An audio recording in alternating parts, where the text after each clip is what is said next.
الحمد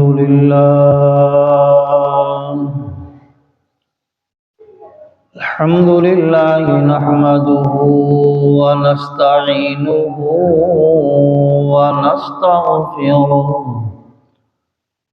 ونعوذ بالله من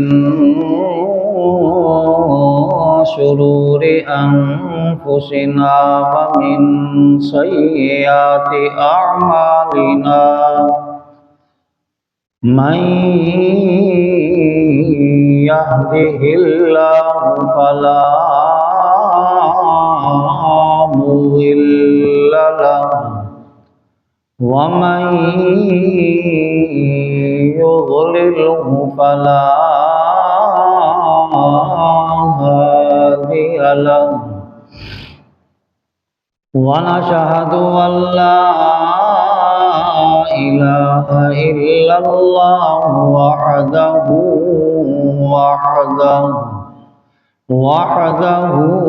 لا شريك له ونشهد أن سيدنا ومولانا محمدا عبده ورسوله أما بعد فأعوذ بالله من الشيطان الرجيم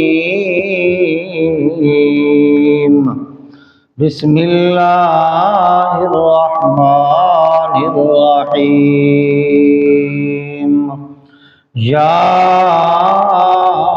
أيها الذين آمنوا كتب عليكم الصيام كما كتب على الذين من قبلكم لعلكم تتقون صدق الله مولانا العظيم وصدق رسوله النبي الكريم الأمين ونحن على ذلك لمن الشاهدين والشاكرين والحمد لله رب العالمين إن الله وملائكته يصلون على النبي يا أيها الذين آمنوا صلوا عليه وسلموا تسلیما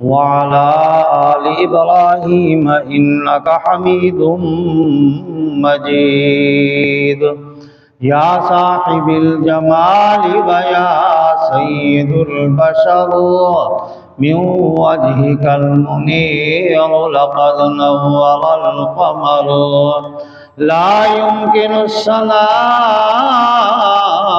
كما كان حقه بعد الخدا بزرگ تو ہی قصہ مختصر بلغ العلا بکمالہ کشف الدجا بجمالہ حسنت جمیع خصالہ صلو علیہ وآلہ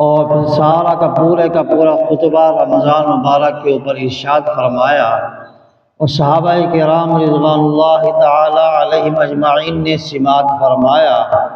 آج میرا بھی دل یہی کر رہا تھا شاید کہ اگلا جمعہ یا اس سے آگے والا دن رمضان مبارک کا شروع ہونے والا ہے۔ میرے دوستو، آج میں بھی یہ دل کر رہا تھا کہ آپ حضرات کے سامنے فضائل رمضان کو بیان کر دوں اور آقا علیہ الصلاۃ والسلام کی سنت کے اوپر عمل ہو جائے۔ میرے دوستو، اس دور کے اندر آپ کو معلوم ہے کہ سنت کو پورا کرنا بھی 100 شہیدوں کے برابر ثواب ہے، اور ثواب کی نیت سے بھی اور آپ حضرات کو رمضان مبارک کی خبر دینے کے ذریعے سے بھی آج یہ موضوع ہم نے رکھا کہ فضائل رمضان۔ میرے دوستوں اور بزرگوں، اب اس کے اندر سب سے پہلے جو آیات مبارکہ میں نے آپ حضرات کے سامنے تلاوت کی کہ یا ایھا الذین آمنوا کتب علیکم الصیام کما کتب علی الذین من قبلکم لعلکم تتقون، اس کے اندر سب سے پہلے اللہ رب العزت نے ارشاد فرمایا کہ اے ایمان والو، تم پر رمضان کے روزے فرض کیے گئے جیسے کہ پہلے امتوں کے اوپر اللہ پاک نے روزے فرض کیے تھے۔ یعنی کہ یہ روزہ امت محمدیہ کے اوپر فرض نہیں ہے، اللہ رب العزت نے پہلی امتوں کے اوپر، پہلے نبیوں کی امتوں کے اوپر بھی اللہ رب العزت نے روزے فرض کیے تھے۔ اور اس سے کیا ہوگا؟ تاکہ تم پرہیزگار بن جاؤ۔ اب وہ پرہیزگاری تو میرے خیال سے اس دور کے اندر جو گیا گزرا دور ہے، اللہ رب العزت ہر مسلمان کو نصیب فرمائے، ورنہ کام بہت مشکل ہے، کام بہت مشکل ہے۔ اس کی وجہ کیا ہے کہ آج میرے دوستوں اور بزرگوں، خیر امت اخرجت للناس تأمرون بالمعروف وتنہون عن المنکر، یہ امت محمدیہ کے لیے ہے کہ تم خیر والی امت ہو۔ کیوں خیر والی امت ہو؟ کہ تم نیکی کا حکم کرتے ہو اور برائی سے روکتے ہو، اس لیے تمہیں خیر امت کہا گیا۔ آج میرے دوستوں اور بزرگوں، ہم اپنے گربانوں کے اندر جھانکے، اب وہ ایک مہینہ جو رمضان مبارک کا آتا ہے، اب اس کے اندر ہم کیا کریں؟ 11 مہینے ہمارے اوپر شیطان نے اتنی محنت کی ہوئی ہے کہ میں اور آپ سوچ نہیں سکتے ہیں۔ باقی ہاں یہ نہیں ہے کہ الحمدللہ جنہوں نے 11 مہینوں کے اندر بھی شیطان کا کہنا نہیں مانا، اللہ کے فضل و کرم سے وہ رمضان المبارک کے مہینہ کے اندر بھی اللہ کی عبادت اور اللہ کی جناب من تلاوت، قرآن پاک کی تلاوت، اللہ پاک کا ذکر و اذکار، ان کو نہ رمضان مبارک کے بغیر روک سکتا ہے، نہ رمضان مبارک کے میں روک سکتا ہے۔ باقی جو ہمارے گئے گزرے جیسے ہم جیسے لوگ ہیں، تو میرے دوستوں 11 مہینے ہم نے پیروی کی شیطان کی، اور اللہ پاک تو فرما رہے ہیں کہ لعلکم تتقون، تاکہ تم پرہیزگار بن جاؤ، متقی بن جاؤ، تمہارے اندر تقوی پیدا ہو جائے۔ اور وہ تقوی ایک مہینے کے اندر کیسے ہو جائے گا؟ حالانکہ آپ کو معلوم ہے کہ اللہ معاف کرے، شاید آپ نے بھی تجربہ کیا ہوگا اور میں نے بھی کئی مرتبہ تجربہ یہ کیا ہے، جتنی لڑائی اور جھگڑے رمضان مبارک کے مہینہ کے اندر ہوتے ہیں وہ کسی اور مہینے میں نہیں دیکھتے آپ۔ اس کی وجہ کیا ہے کہ حالانکہ شیاطین کو تو ذکر دیا جاتا ہے، شیاطین تو بند ہو جاتے ہیں، یہ جھگڑے کہاں سے شروع ہو جاتے ہیں؟ تو میرے بھائیوں، اللہ رب العزت ہم دعا کریں کہ اللہ رب العزت رمضان مبارک کے پورے ہمیں جناب من عبادت کرنے کا اللہ پاک نے ہمیں یہ موقع عطا فرمایا ہے، اور اس کے اندر پورے ہم مستفیض ہو جائیں۔ اچھا، اس کے بعد یعنی کہ اب اس کے اندر جو پہلی بات فرمائی ہے کہ یا ایھا الذین آمنوا کتب علیکم الصیام، صوم کے معنی کیا ہے کہ اپنی مرضی کو چھوڑ دو، اللہ کی مرضی کے اوپر آ جاؤ۔ صوم کے کیا معنی ہے؟ اپنی مرضی کو چھوڑ دو، اپنی مرضی سے ہٹ جاؤ، اب تمہاری مرضی نہیں، اب اللہ کی مرضی چلے گی۔ اب دیکھو رمضان مبارک کے مہینہ کا دن بھر ہم نے روزہ رکھا، صبح سحری سے لے کر روزہ افطار مغرب تک ہم نے کھانا نہیں ہے، اللہ پاک کا حکم ہے، ہم نے پینا نہیں ہے، اللہ پاک کا حکم ہے، اللہ پاک نے فرمایا کہ غیر شرعی باتیں نہ کرو، اللہ پاک کا حکم ہے۔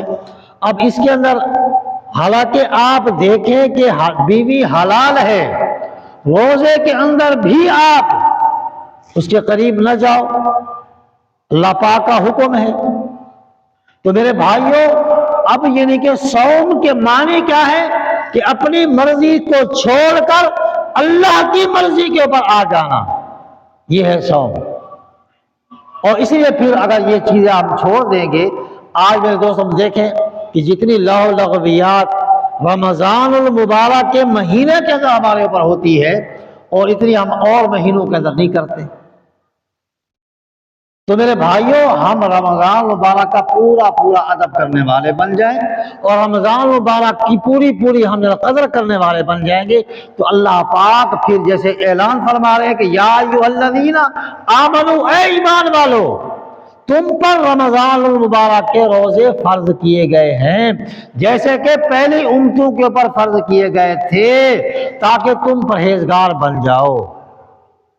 اور اس کے بعد آقا اعلیٰ نبینا علیہ الصلوۃ والسلام نے اپنا خطبہ ارشاد فرمایا، حضرت سلیمان فارسی رضی اللہ تعالی عنہ نے اس کو نقل کر کے ہمارے پاس بھیجا اور آقا علیہ السلام کی زبان مبارک سے یہ خطبہ نکلا۔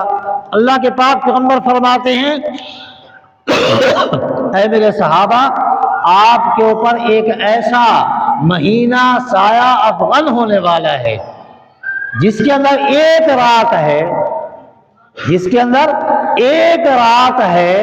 اس کی جناب عبادت 1000 مہینوں سے بہتر ہے۔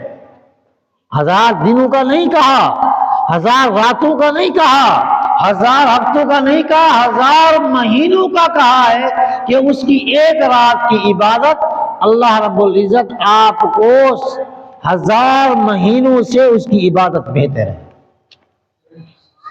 اب اس کے بعد کہ جو روزہ دار کو روزہ افطار کروائے، اللہ رب العزت اس کو اس روزہ دار کے روزے کے برابر ثواب عطا فرماتا ہے۔ صحابہ کرام رضوان اللہ تعالی علیہم اجمعین نے فرمایا کہ آقا ہم میں سے تو کوئی ایسا نہیں ہے کہ جو روزہ دار کو پیٹ بھر کے کھانا کھلا سکے۔ آقا علیہ السلام نے فرمایا کہ اگر ایک گھونٹ لسی سے بھی اگر کسی نے کسی کا روزہ افطار کروا دیا، اللہ پاک اس کے بھی نامہ اعمال کے اتنا ہی ثواب لکھے گا جتنا روزہ دار کو ثواب مل رہا ہے۔ اب روزے کا ثواب کتنا ہے؟ الصوم لی وانا اجزی بہ، الصوم لی وانا اجزی بہ، کہ اللہ پاک فرماتے ہیں کہ یہ روزہ میرے لیے ہے اور اس کی جزا بھی میں خود اللہ دوں گا قیامت کے دن، روزہ دار کو اس کا پتہ نہیں۔ اب سب سے پہلے تو آقا علیہ السلام نے فرمایا کہ جنت کے 8 دروازوں میں سے ایک دروازہ ہے جس کا نام ہے باب الریحان۔ کیا نام ہے؟ باب الریحان۔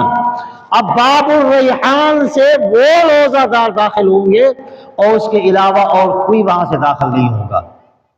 اور پھر پورا سیراب ہو کے، ریحان کے معنی کیا ہے کہ پورا سیراب ہو جانا۔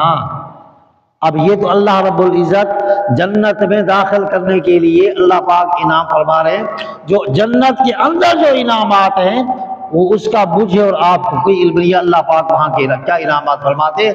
اللہ پاک سے دعا ہے کہ اللہ رب العزت مجھے اور آپ کو تمام مسلمانوں کو رمضان مبارک کی صحیح سے قدردانی نصیب فرمائے اور رمضان مبارک سے پورا ہمیں مستفید کرنے کی توفیق عطا فرمائے۔ وآخر دعوانا ان الحمدللہ رب العالمین۔ جی سنتے نہیں پر سنتے پڑھ لیں۔